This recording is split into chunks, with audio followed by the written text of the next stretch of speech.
आनंदम प्रणाम।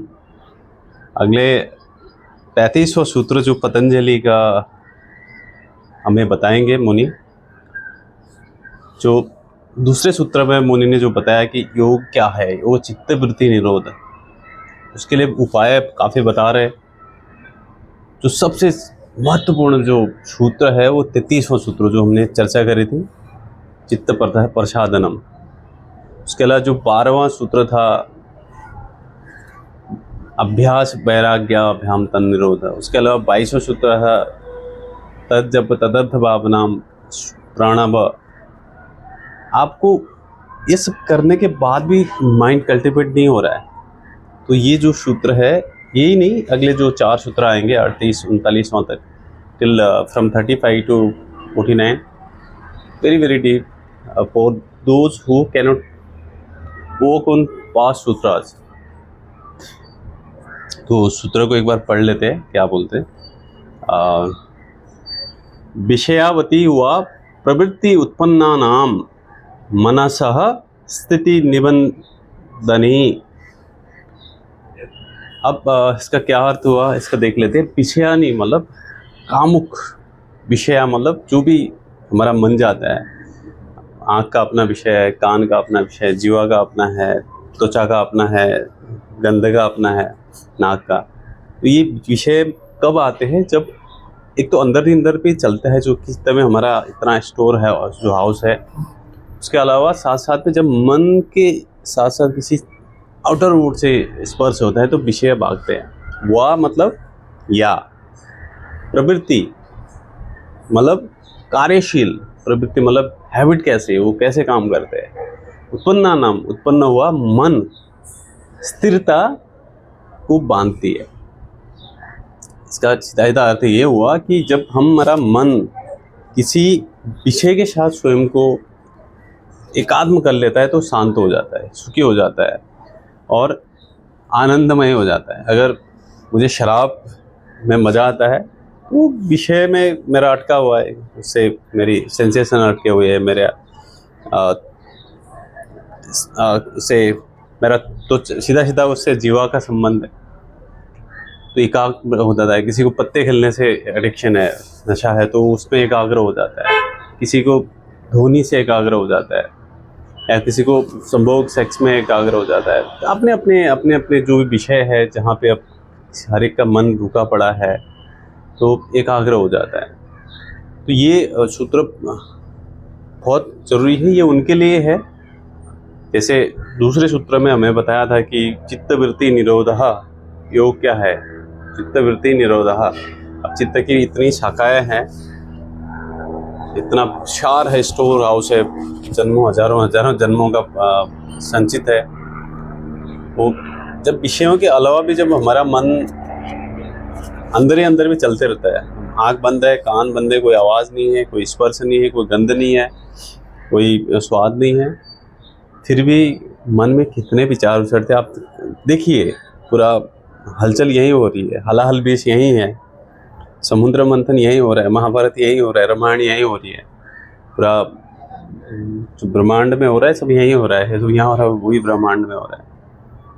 तो जो 12वां और 22वां सूत्र जो बताया था, उसमें भी अगर नहीं होता है किसी साधक को, प्राणायाम भी नहीं कर सकता है, पिछले सूत्रों में बताया था कुंभक के बारे में, वो भी नहीं कर सकता है।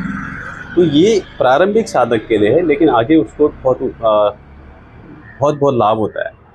जैसे भारत में भजन बहुत लोकप्रिय है, कोई गीत गाता है, घंटों रियाज अभ्यास चलते रहता है, कितना वो एकाग्र है।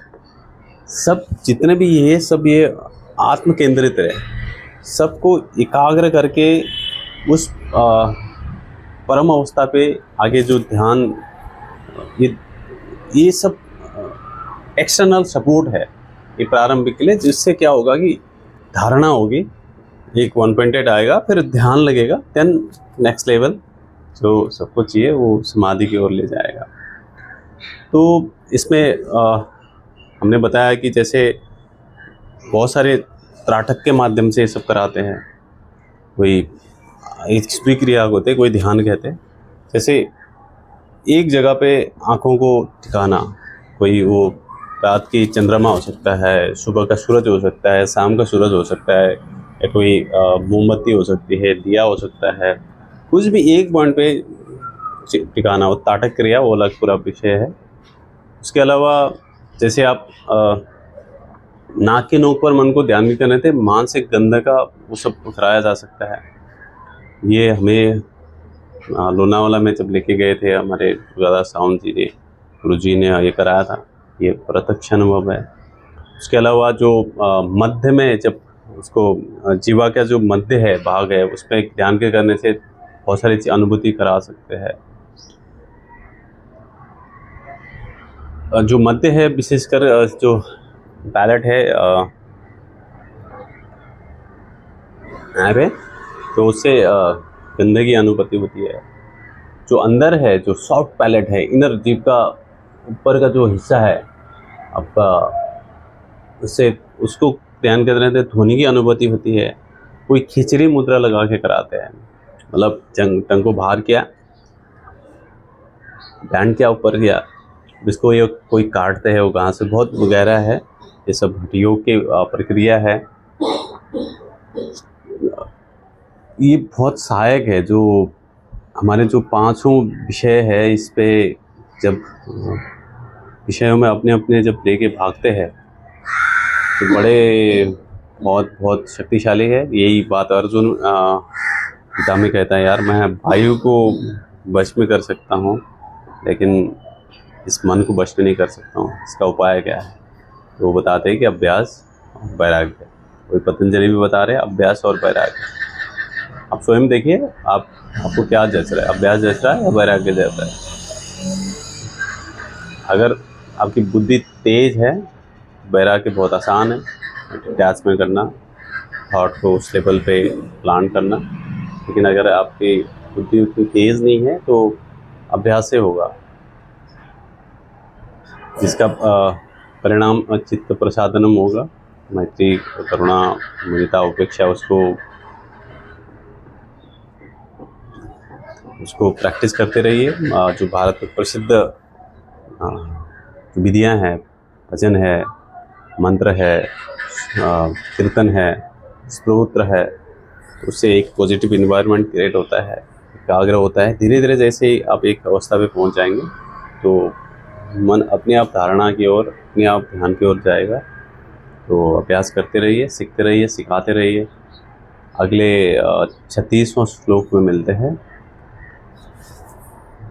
धन्यवाद। अपने मन को विषयों से छोड़ के, जो अष्टावक्र राजा जनक को बताते हैं पहला ही सूत्र में, विषयाश विषम, ये विषय जो है यही विष है। तुम उसे विशेष बाहर की चीज़ हो, जो आत्मबोध, आत्मा की बात करते हैं, वो चेतना की, वही आप हो, वही हम है, सब है। तो योग के रास्ते पे आगे बढ़ते रहिए, सिखाते रहिए, सीखते रहिए, अपने आप प्यार देते रहिए। सुनने के लिए धन्यवाद। आपका कीमती समय देने के लिए आभारी है। आनंदम प्रणाम।